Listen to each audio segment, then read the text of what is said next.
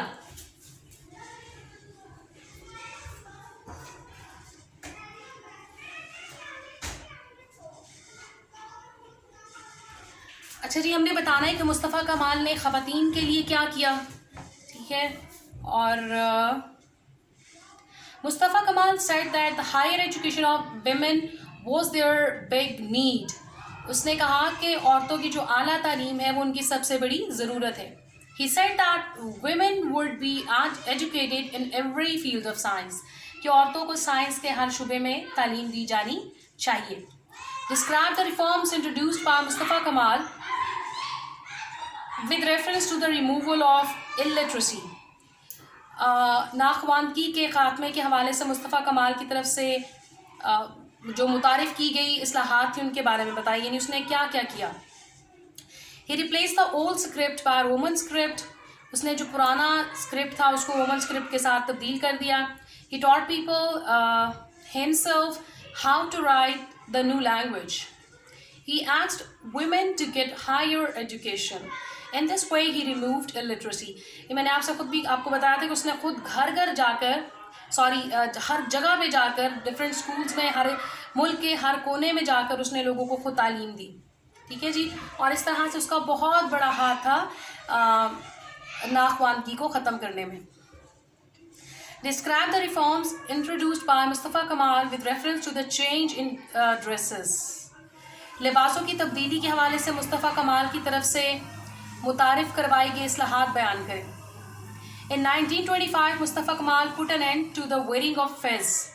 ٹھیک ہے, فیز جو ہے وہ ایک ٹوپی تھی جو وہاں کے لوگ استعمال کرتے تھے, اور اس کی جو پکچر ہے وہ بھی آپ نیٹ پہ دیکھ سکتے ہیں کہ فیز کیا چیز ہے اور کس شیپ کی اور کس شکل کی وہ ہوتی ہے. اس نے کیا کیا, اس کا خاتمہ کر دیا کہ اب یہ لوگ نہیں پہنیں گے. The wearing of hats was made necessary. اگر دیکھا جائے تو فیز اور ہیٹ ایک ہی چیز ہوتی ہے, وہ بھی ٹوپی ہے یہ بھی ٹوپی ہے, لیکن دونوں کی جو شیپس ہیں وہ ڈفرینٹ ہیں. تو اس نے کہا کہ فیز کی بجائے آپ لوگ ہیٹس پہنیں گے. He also banned wearing of veil by women. اس نے عورتوں کو نقاب کرنے سے بھی منع کر دیا. Describe the reforms introduced by Mustafa Kamal which with reference to the adoption of the Roman script. Roman رسم الخط کو اپنانے کے حوالے سے مصطفیٰ کمال کی طرف سے متعارف کرائی گئی اصلاحات بیان کریں. He replaced the old script with the Roman script. He himself taught the people how to use the new script. اچھا جی. Describe the reforms introduced by Mustafa Kamal with reference to the industrial and economic development. صنعتی اور معاشی ترقی کے حوالے سے مصطفیٰ کمال کی جو اصلاحات ہیں ان کے بارے میں آپ بتائیں. صنعتی سے مراد یہ جو ڈفرینٹ صنعتیں ہوتی ہیں, جیسے آپ کی جو ہے وہ ہو سکتا ہے پلاسٹک کی باٹلز بنانے کی ایک فیکٹری ہے, وہ ایک صنعت ہے. کپڑے بنانے کی ایک صنعت ہے, ٹھیک ہے. اور معاشی کا مطلب ہے یعنی پیسے کے حوالے سے جو ترقی ہے.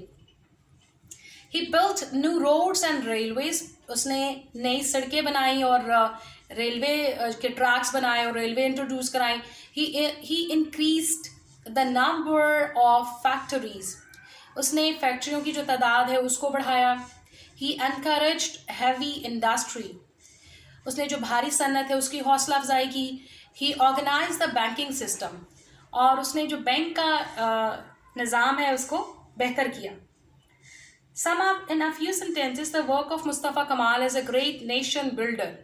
یہ کوشچن امپورٹنٹ ہے لاسٹ والا, اور یہ عموماً آپ کے ایگزام پیپر میں آ جاتا ہے اور آپ اس کو 5 ایئر پیپرس میں بھی بارہا دیکھیں گے, لہٰذا اس کو غور سے سنیے گا بھی اور اس کو یاد بھی کیجیے گا. مصطفیٰ کمال ایجوکیٹڈ دا پیپل. مصطفیٰ کمال نے لوگوں کو تعلیم دی. He brought about social and economic reforms in society, اس نے معاشرتی اور جو معاشی ہیں وہ بہت ساری اصلاحات لے کے آیا، ٹھیک ہے. And he built new roads and railways, اس نے نئی سڑکیں اور نئی پٹڑیاں بچھوائیں.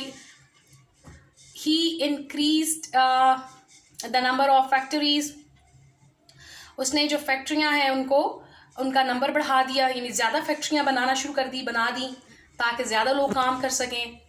ہی آرگنائز دا بینکنگ سسٹم، اس نے بینک کا جو سسٹم ہے اس کو ترتیب دی، منظم کیا، انہیں بتایا کہ کس طرح سے بینکنگ جو سسٹم ہے اس کو چلنا چاہیے. اور in short he proved to be a great nation builder. مختصراً یہ کہ اس نے اپنے آپ کو ایک بہت بڑا قوم کا صلاح کار اور تربیت کرنے والا اور اس کو اصلاح کرنے والا بنا. Thank you very much. ان تمام کوشچنس کو یاد کیجیے گا اور ان کو سمجھیے گا. کوئی کوشچن یا اس کا آنسر آپ کو سمجھ میں نہ آئے تو آپ ضرور مجھ سے رابطہ کریں اور پوچھیے گا، ٹھیک ہے. Thank you very much. Next video میں ہم نیکسٹ لیکچر کے ساتھ ملیں گے.